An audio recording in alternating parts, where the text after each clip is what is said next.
ఒక్కొక్కడికి ఓటు తగలబెట్టేసి ఆ పాప ఎంత పాప 5 సంవత్సరాలు 6 సంవత్సరాలు పాప అట్లా చేశాడండి. వాడు ఎట్లా ఉన్నాడు, ఆ పాప ఎట్లా ఉంది. అవునమ్మా. ఇప్పుడు ప్రతి ఒక్క ఇంట్లో ఆడపిల్ల ఉంది, మనకి ఆడపిల్ల ఉంది. ఈ రోజున బయటికి వెళ్ళి రావాలంటే ఇది కష్టమే మేడం. నిజం నిజం.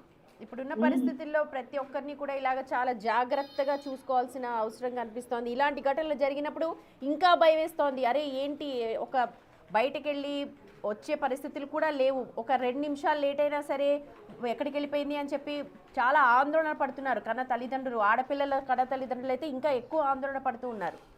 రైట్ అశోక్, మనం వింటున్నాం, ఇద్దరు కన్న తల్లులు కూడా అంటున్నారు చంపడం అన్నది శిక్ష కాదు, నిజంగా చాలా ఈజీ, అది మర్చిపోతారు. వాడి కాలో చెయ్యో లేకపోతే మర్మాంగమో కోసేసి అప్పుడు ప్రజల్లోకి సొసైటీలోకి వదలాలి. అప్పుడే సొసైటీలో చూస్తున్న మిగిలిన అందరికి కూడా ఓహో మీరు అన్నట్టుగా ఈ ఘటన జరిగింది కాబట్టి వీడికి శిక్ష పడింది అని చెప్పి ఈ భయం క్రియేట్ చేయాల్సిన అవసరం కనిపిస్తుంది సొసైటీలో. అవసరమైతే వాడిని నుదుటి మీద వీడు రేపిస్ట్, వీడు ఇంత చిన్న పాపని అత్యాచారం చేసిన వెధవాన్ని నుదుటి మీద పచ్చబొట్టు పొడిపించాలి. అప్పుడు వీడు తిరుగుతున్న ప్రతి చోట అది చదవాలి నిజం నిజం. ఇది ఇన్స్టెంట్గా నిన్నటి నుంచి మదనపల్లిలో మనం చూసాము. నిన్న మనం కంటిన్యూస్గా ఉదయం నుంచి కూడా టెలికాస్ట్ చేస్తూనే ఉన్నాము. అక్కడ నేషనల్ హైవేని దిగ్బంధించారు స్థానికులు. చాలా పెద్ద ఎత్తున పాపకు మద్దతుగా అక్కడికి వచ్చారు జనాలందరూ కూడా. పోలీసులు చాలా సముదాయించడానికి ట్రై చేశారు, కానీ తమకు ఇన్స్టెంట్గా న్యాయం జరగాల్సిందే, వాడిని మాకు పట్టివ్వండి అని చెప్పి వాళ్ళందరూ ముక్త కంఠంతో ఉన్నారు. కాబట్టి వాడు ఇంకా నేను బయటకు వచ్చినా సరే నన్ను చంపేస్తారు, బహుశా నన్ను బతకనివ్వరేమో అక్కడ అని అనుకొని బహుశా ఆత్మహత్య చేసుకున్నాడేమో అని అనుకోవాలి. రైట్, మనకు మరో కాలర్ ఉన్నారండి, మెదక్ నుంచి కాల్ చేస్తున్నారు సతీష్ గారు. సతీష్ గారు, మదనపల్లి ఘటనపై మీ అభిప్రాయం ఏంటి చెప్పండి. సతీష్ గారు. రైట్ అశోక్, మనం మాట్లాడుతున్నాం ఇందాక ఈరోజు అన్నట్టుగా మీరు నేను మాట్లాడుతున్నాం, దీని మీద డిబేట్స్ పెడతాము, మహిళా సంఘాలు మాట్లాడతాయి, కానీ అది ఆ రోజుటి వరకు, ఆ పూట వరకు, లేకపోతే ఒక వారం రోజులు గవర్నమెంట్స్ యాప్స్ క్రియేట్ చేస్తాయి, లేకపోతే ఫాస్ట్ ట్రాక్స్ క్రియేట్ చేస్తాయి, త్వరితగతిన పోలీసులు రియాక్ట్ అవుతారు, ఇవన్నీ కూడా కొన్ని రోజులకే, కానీ పర్మనెంట్ సొల్యూషన్స్ కావు ఇవి. అవును. అసలు తల్లి ఏం డిమాండ్ చేస్తుంది, తల్లి వాయిస్ ఒకసారి వినిపిద్దాం. ఈ ఇష్యూ జరిగిన తర్వాత మీరు చచ్చాడని తెలిసిన తర్వాత మనకు ఒక కాలర్ ఉన్నారు వైజాగ్ నుంచి మాట్లాడుతున్నారండి. ఒక్కసారి ఆవిడతో మాట్లాడాక మనం మళ్ళీ తల్లి దగ్గరికి వెళ్దాం. మాధురి గారు, వైజాగ్. మాధురి గారు, మదనపల్లి ఘటనపై మీ అభిప్రాయం ఏంటి? న్యాయం జరిగింది ఆ పాపకి అనుకుంటున్నారా మీరు? మేము రెగ్యులర్గా న్యూస్ ఛానల్స్ వాచ్ చేస్తాము, బట్ నిన్న కొంచెం మిస్ అయ్యాము. నిన్న ఈవినింగ్ యూట్యూబ్లో వచ్చేసరికి అసలు ఆల్ ఆఫ్ సడన్ ఏంటి ఎంత దారుణంగా చేశాడు, ఇలాంటి అసలు ఎన్ని జరుగుతున్నాయి మేడం, ఇయర్లీ 2-3 కేసెస్ ఇలాంటివి జరుగుతున్నాయి. బట్ ఒక్కసారి కూడా కఠినంగా శిక్ష అక్కడ పడట్లేదండి. వాళ్ళని లా అండ్ ఆర్డర్ కాపాడుతుంది.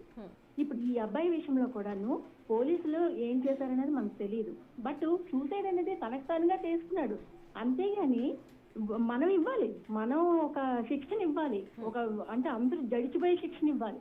ఒకసారి హైదరాబాద్లో బ్రిడ్జ్ కిందన దిశ యాక్ట్ జరిగింది, ఆ అమ్మాయి అప్పుడు ఎలా చేశారండి, సూసైడ్ సైట్ ఆర్డర్స్ ఇచ్చేసి ఇమీడియట్ గా చేశారు. బట్ అలాంటివి జరిగితేనే మొన్న కూకట్పల్లిలోని ఆ అమ్మాయిని, ఆ అబ్బాయి మైనర్ అబ్బాయి చంపేశారు. ఏం చేశారండి, కుక్కర్లో చేశాడు. కుక్కర్లో అతనికి ఏం చేశారు, అందరూ తీసుకెళ్లి జైల్లో కూర్చోబెట్టినారు, మళ్ళీ వదిలేస్తున్నారు. కానీ దీనికి ఏంటి సిచ్యువేషన్ కరెక్ట్ గా అర్థం చేసుకొని పనిష్మెంట్ అనేది స్టిఫ్గా ఉండాలి, జడిచిపోవాలి, ఇలాంటివి చెయ్యాలి. ఇలాంటివి మళ్ళీ ఒక చిన్న పిల్ల ఆడుకుంటున్న పిల్ల మీద వాడు అలాంటి చేశాడు అంటే ఎంత దాన్ని ఊహించుకోవడానికే చాలా భయంకరంగా ఉంది. ఆ అమ్మాయి ఎంత వేదన అనుభవించిందో ఇవన్నీ మాకు బాధ అనిపించి మేము మాట్లాడుతున్నాం మేడం. మేము అంత దూరం వచ్చి మేము వాళ్ళకి సపోర్ట్ ఇవ్వలేం, బట్ మాకు అవకాశం ఇచ్చింది బిగ్ టీవీ వాళ్ళకి చాలా కృతజ్ఞత తెలుసుకుంటున్నాం. ఎందుకంటే మీరు అన్నట్టుగా NTV names news channels names చెప్పను, కొన్ని స్కోలింగ్స్ వస్తున్నాయి, బట్ మేజర్ పాలిటికల్స్ అవి చూపిస్తారు. కానీ బిగ్ టీవీ ఏంటంటే మేము ఎప్పటి నుంచో టీవీ నేను చూస్తున్నాం కాబట్టి మీరు అందరూ తెలిసిన యాంకర్స్ అండ్ జర్నలిస్ట్, సో ఆ విధంగా మీరందరూ పెట్టి ఒక ఛానల్ ఏమో బిగ్ టీవీ అని చెప్తే మేము ఇప్పుడు అది 90% మేము నమ్ముతున్నాం బిగ్ టీవీని. ఎందుకంటే చాలా వస్తాయి న్యూస్ ఛానల్స్, బట్ అన్ని నార్మల్ న్యూస్.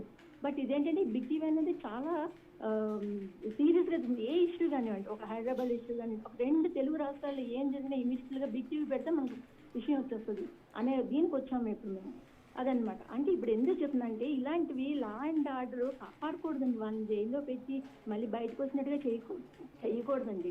వాళ్ళని అసలు భయపడి పెట్టేట్టుగా శిక్షించాలండి. వాళ్ళకి భయపడు ఇలాంటి జరగాలి అంటే భయపడిపోవద్దు. రోడ్డు మీద తీసుకెళ్తే ఎన్కౌంటర్, రోడ్డుని చూస్తూనే ఎన్కౌంటర్ చేశారు. అలా చేస్తేనే వాళ్ళందరికీ బుద్ధి వస్తుందండి. అంటే ఎంత దీనిగా మాట్లాడుతున్నాను ఏమనుకోవద్దు. అయ్యో లేదండి, లేదు మాధవి గారు, కరెక్ట్గా మాట్లాడారండి. Thank you so much. మీ అందరి సపోర్ట్, మీ అందరి ఆదరాభిమానాలు ఉంటే ఖచ్చితంగా మేము ఇలాంటి సబ్జెక్ట్స్ డైలీ కూడా డీల్ చేస్తూ ఉంటాము. రైట్ అశోక్, ప్రతి ఒక్క తల్లి అదే కోరుకుంటోంది. మనతో మాట్లాడిన ప్రతి ఒక్క కాలర్ కూడా అదే అంటున్నారు. లాస్లో చేంజెస్ రావాలి, అలాగే భయపెట్టాలి, భయం అన్నది జనాల్లో ఉండాలి. మళ్ళీ అమ్మాయిని చూడాలంటే కూడా అలాంటి థాట్ రావాలంటే కూడా ఒకసారిగా వేరే వాళ్ళకి పడ్డ శిక్షలన్నీ కూడా గుర్తు రావాలి. చచ్చిపోవడం కావచ్చు, లేకపోతే చంపేయడం అన్నది సమస్యకు పరిష్కారం కాదు అని చెప్పి అంటున్నారు.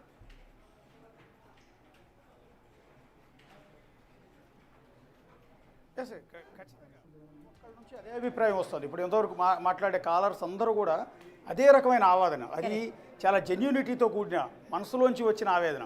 ఇప్పుడు మాట్లాడిన అరుణ గారు కావచ్చు, వాణి గారు కావచ్చు, ఇప్పుడు మాట్లాడిన మాధవి గారు కావచ్చు, అనిత గారు కావచ్చు, ఎవరైనా వాళ్ళ మనసులోంచి వచ్చిన ఆవేదన. వాళ్ళందరూ ఫీల్ అయ్యి మా బిడ్డకి ఇలా అన్యాయం జరిగింది అని ఫీల్ అయ్యి చెప్తున్న మాటలు అవి. రెండోది భయంతో వచ్చిన మాటలు కూడా. భయపడుతున్నారు వాళ్ళందరూ కూడా. ఇలాంటి కామాంధులు ఎక్కడెక్కడ ఉన్నారు? మన అపార్ట్మెంట్లో ఉన్నారా, మన పక్క ఇంట్లో ఉన్నారా, మన వీధిలో ఉన్నారా, మన ఊర్లో ఉన్నారా? ఇవాళ రేపు ఏమవుతుంది అంటే స్కూల్కి ఆడపిల్లని పంపిస్తే తిరిగి వచ్చేటప్పుడు వ్యాన్ డ్రైవర్ ఉంటాడు, వాడు చాలా ఇలాంటి దారుణాలు చేసిన ఘటనలు ఉన్నాయి. అలాగే స్కూల్లో పనిచేసే స్టాఫ్ ఉంటారు, వాళ్ళు ఇలాంటి చిల్లర పనులు, తప్పుడు పనులు చేసిన సందర్భాలు ఉన్నాయి. రోడ్డు మీద నుంచి వస్తుంటే వీచ్ చివరి కూర్చునే షాప్ వాడు ఉంటాడు, ఈ పిల్లలు చాక్లెట్ కొనుక్కోవడానికి వెళ్ళే షాప్ వాడు ఇలాంటి ఘటనలు చేసిన సందర్భాలు ఉన్నాయి. లేదా అదే అపార్ట్మెంట్లో ఉన్న వాచ్మెన్లు ఇలాంటి తప్పుడు పనులు చేసిన సందర్భాలు ఉన్నాయి. ఇలాంటి ఎక్కడది కాపాడగలుగుతాం? సో అందుకని వాళ్ళందరిలో ఆ భయం క్రియేట్ అయింది. ఒకసారి సుమతి, మీరు పాప తల్లి ఏం మాట్లాడింది అనేది ఒక్కసారి ప్లే చేద్దాం. అది జనానికి కూడా తెలియాలి, తల్లి ఏం డిమాండ్ చేస్తోంది అనేది. Right okay PCR. నా బిడ్డ ఆత్మశాంతి ఇచ్చిండు, వాడు చచ్చిపోయినాడు. నా బిడ్డ ఆత్మశాంతి ఇచ్చింది. ఎంత నరకం అనిపించింది నా బిడ్డ, నరకం అనిపించింటుంది. ఇంట్లో ఒక మాట అన్నా కూడా మమ్మీ అడుగుతా అంట, బతిమలాడుకుంటా అంటే నా బిడ్డ. నేను ఇంటున్నారో ఏం చేసుకున్నా తెలియదు, చచ్చిపోయినాడో మాత్రం చెప్పినారు. వాళ్ళు పోయి కన్ఫర్మ్ చేసుకున్నారు. ఇంకా వాళ్ళ అమ్మ నాన్న వచ్చి, వాళ్ళ అమ్మ ఉండాలి, వాళ్ళమ్మ తెలిసింది అంటారు. ఆమె కనపడలే, ఎక్కడ పోయిందో తెలియదు, ఆమెనే వెతకండి. రైట్ అశోక్, అది తల్లి ఆవేదన. తల్లి అదే చెప్తోంది. అంటే వీడి చనిపోవటం అనేది ఆవిడికి పెద్ద సంతోషాన్ని కలిగించే అంశం కాదు. కూతురు పోయిన బాధలో కాస్తో కూస్తో ఆ పెయిన్ తగ్గటానికి ఉపయోగపడుతుంది. అంటే నా బిడ్డను చంపినవాడు కూడా చచ్చాడు అని. అదే చంపినవాడు ఇప్పటికీ స్వేచ్ఛగా బయట తిరుగుతూ ఉంటే, ఏ రిమాండ్కో పంపించి ఉంటే ఆ తల్లి మనసు ఇంకా బాధపడేది, ఇంకా ఇంకా ఇంకా ఇంకా. కానీ తాత్కాలిక ఉపశమనం వాడు చావటం అనేది. సో పర్మనెంట్ సొల్యూషన్ ఏంటి అనేది ప్రజల నుంచి వస్తున్న ఆలోచనలు కూడా చూస్తున్నాం సమస్య.